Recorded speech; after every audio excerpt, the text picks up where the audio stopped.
अस्सलाम वालेकुम स्टूडेंट्स। आज के टॉपिक हमारा कंटिन्यू है पिछले टॉपिक का। हमने पार्ट 1 देख लिया था, meaning and objective of constitution. बहुत ही इख्तिसार के साथ मगर जामे अंदाज में हमने स्टडी किया था कि क्या होता है कॉन्स्टिट्यूशन और उसके मकासद क्या होते हैं। इसी तरह उसी टॉपिक का हमारा जो पार्ट 2 है वो है difference between constitution and law. बज़ाहिर तो कॉन्स्टिट्यूशन और लॉ एक ही टर्म लगती है, क्योंकि उसमें भी कवानीन मुरतब होते हैं। कुछ अगर उसका मसवदा देखें तो उसमें आर्टिकल्स वगैरह होते हैं और उन्हीं आर्टिकल के बेस पर चीज़ें इम्प्लीमेंट होती हैं। लॉ भी यही होता है जिसे हम कानून कहते हैं। तो इनमें कुछ फ़र्क है या नहीं, ये आज हम स्टडी करेंगे। तो उसमें बहुत जामे फ़र्क है और उसको आप बारीक बीन से अगर नोटिस करें तो आपको अंदाज़ा होगा कि इसमें इतनी सिमिलरिटीज़ नहीं है जितनी बज़ाहिर नज़र आती है। तो सबसे पहले मैं आपको कुछ एक वेबसाइट का बताना चाहता हूँ। एक वेबसाइट है ये quora.com।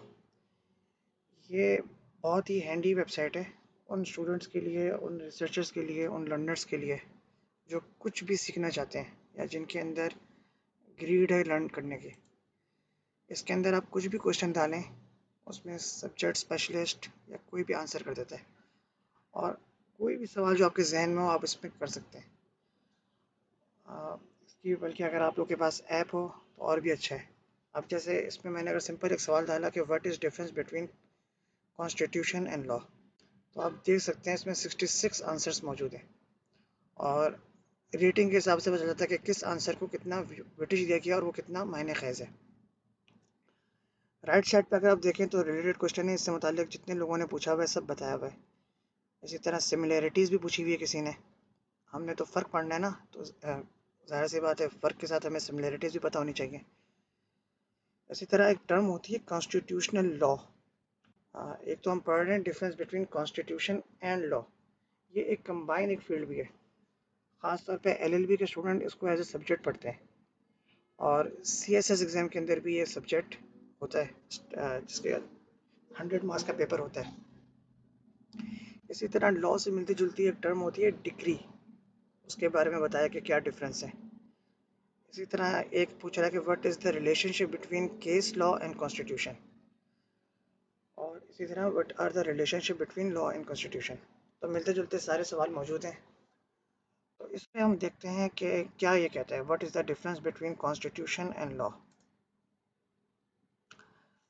तो ये कहते हैं we the people created a federal government by writing a constitution, we the people are the superiors. ये टिपिकल ब्रिटिश टर्म इन्होंने यूज़ की है, जहाँ डेमोक्रेसी होती है of the people, for the people and by the people.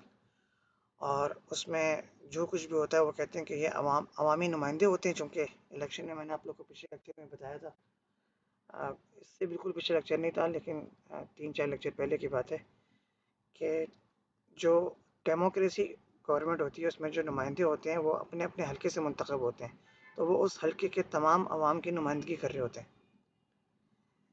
जिस तरह अगर कोई कोरंगी से इलेक्टेड हुआ है तो वो जिस हल्के से इलेक्टेड हुआ है वो उसके अवाम का नुमाइंदा होगा, वो वहाँ जाके उनकी नुमाइंदगी करेगा। अवाम ने उसको एज अपना रिप्रेजेंटेटिव भेजा होता है। इस तरह वफद जाता है ना कभी वज़ीर आज़म से मिलने तो अपना केस लेके, तो वो पीछे हज़ारों लोगों के मसाइल होते हैं, उनकी तर्जुमानी कर रहा होता है।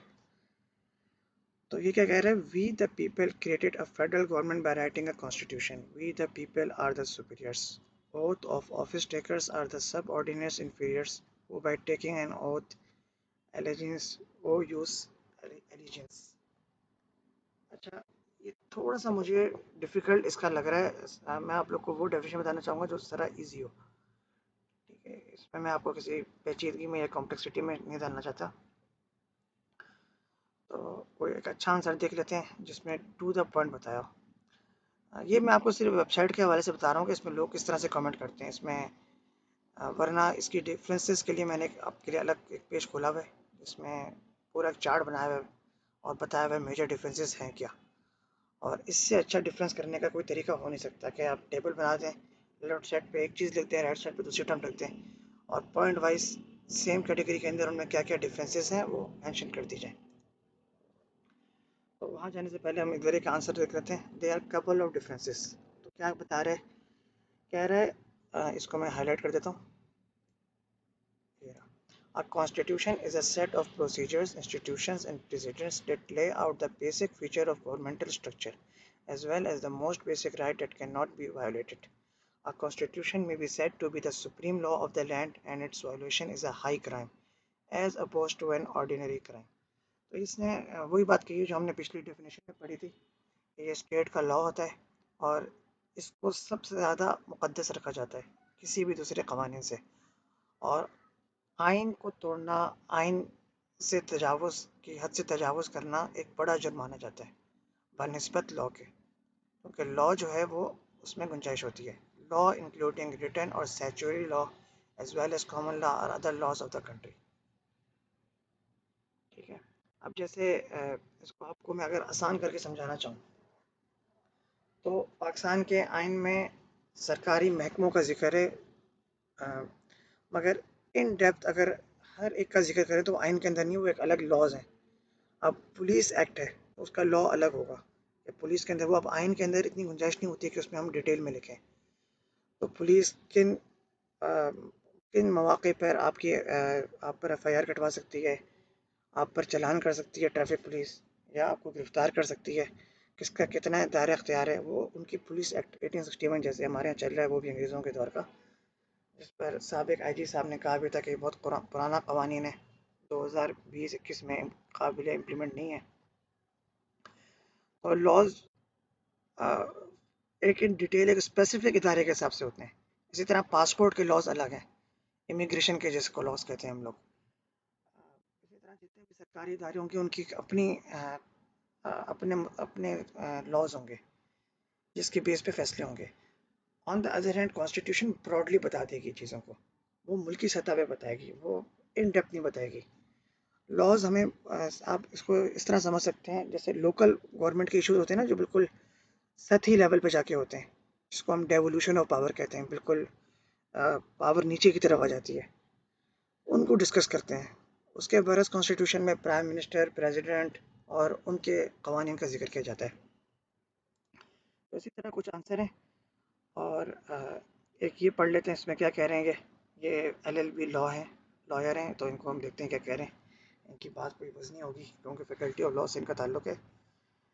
कि broadly speaking there are two distinct kinds of law, national law and international law. ठीक है, इंटरनेशनल लॉ और अच्छा, नेशनल लॉ ये कहता है कि national law x tends over the territory and people of the state. National law जो है वो विद इन अ स्टेट होता है और इंटरनेशनल बियॉन्ड द बॉर्डर्स होता है। इसी तरह कॉन्स्टिट्यूशन लॉ, ऑर्डिनरी लॉ, ये बहुत तफसील से। तो हम अपने टॉपिक पे आते हैं। मेरा मकसद इसमें बताना आपको इस वेबसाइट का है कि इससे आप लोग अपने बहुत से मसाइल हल कर सकते हैं। अच्छा, इसके अलावा एक और भी मैंने डिटेल कंपैरिजन का खोला हुआ था। इसमें चीज़ें बहुत हैं। देखें, इंटरनेट के होते हुए आपके पास स्टडी एक्सेस हर चीज़ का है। बुक तो मैंने आप लोग को रेफ़र की हुई है, इंग्लिश की भी और उर्दू की भी, उसमें भी चीज़ें मेंशन है। लेकिन इधर से पढ़ाने का मकसद ये है कि आप लोग वो चीज़ें पढ़ें जो आपको किताब में नहीं मिल रही हैं, और आप लोग के अंदर खुद रिसर्च करके सीखने का भी एक जज्बा पैदा हो कि ये चीज़ें आप लोग खुद स्टडी कर सकते हैं और एक उस स्टेट तक जा सकते हैं कि आप लोग फैसला कर सकें ये बातें जो लिखी हुई हैं वो कितनी हद तक दुरुस्त हैं और कितनी हद तक गलत हैं। तो डिफरेंस हम पढ़ लेते हैं। Major difference between constitution and law. Number 1 पे ये कहता है कॉन्स्टिट्यूशन के बारे में, the constitution is the supreme law of the land, जो हमने बात की थी। सबसे आला लॉ होता है, यानी लॉ की किस्मों में सबसे बड़ा लॉ कॉन्स्टिट्यूशन है।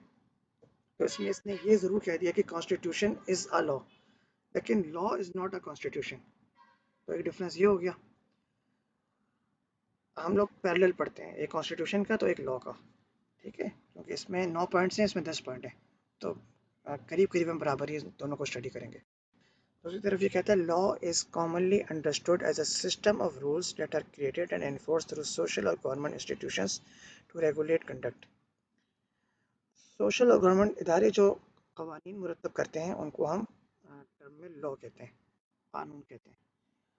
और Constitution is the set of fundamental laws that stipulates how a country should be governed. Constitution जो है वो बताता है कि कैसे मुल्क को चलाना है, और लॉ के बारे में कहता है there is no precise definition, इसकी कोई डेफिनेशन नहीं है, कोई ख़ास मुरतब, सब ने अपने हिसाब से बयान किया। जो लोग कानून के हवाले से इंटरेस्ट लेते हैं, लॉ को पढ़ना चाहते हैं, उनके लिए एक बुक मैं रिकमेंड करूँगा, मेरे मशहूर मुकदमे, ज़फ़र साहब की किताब है, और एक बहुत सीनियर और सीजनल लॉयर गुजरे हैं पाकिस्तान सुप्रीम कोर्ट के।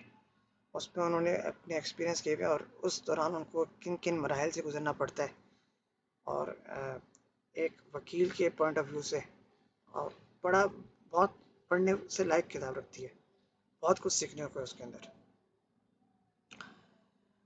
थर्ड नंबर पे कहता है government without the constitution is a government without power as per Thomas pen.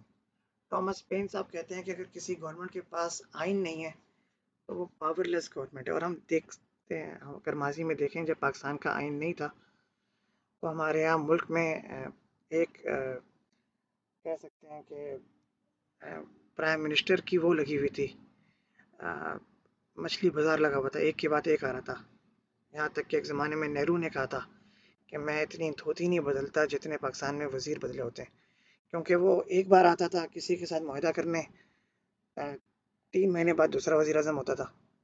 तो अगर आप लोग को बल्कि मैं दिखाता हूँ प्राइम मिनिस्टर ऑफ पाकिस्तान, तो आप लोग को हैरानी होगी। मिनिस्टर ऑफ पाकिस्तान करंटली ये है,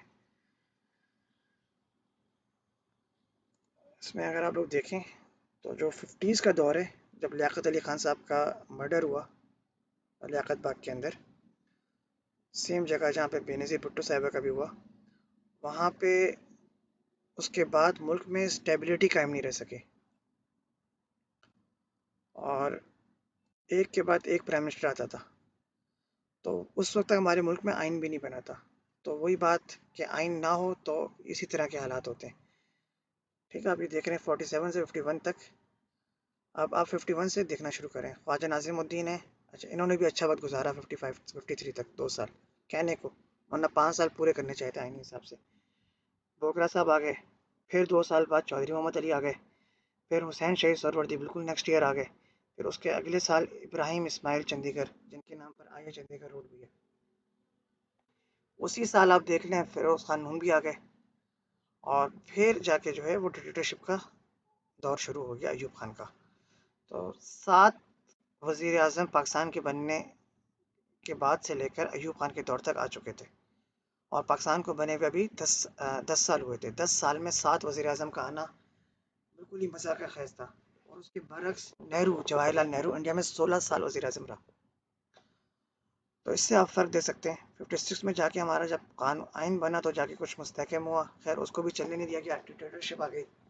फिर 62 में अयूब खान ने दिया, लेकिन चूँकि वो एक आमरीत का दिया हुआ था, तो 73 में जब पाकिस्तान की पार्टीशन हो गया, बांग्लादेश आज़ाद हो गया, तो फिर ज़रूरत महसूस हुई कि एक अलग आइन होना चाहिए। तो फिर एक अलग 73 का आइन नाफिज हुआ जो अभी तक चल रहा है। और शरीफ मिर्ज़ा साहब थे जिन्होंने इस पर मतलब किया था।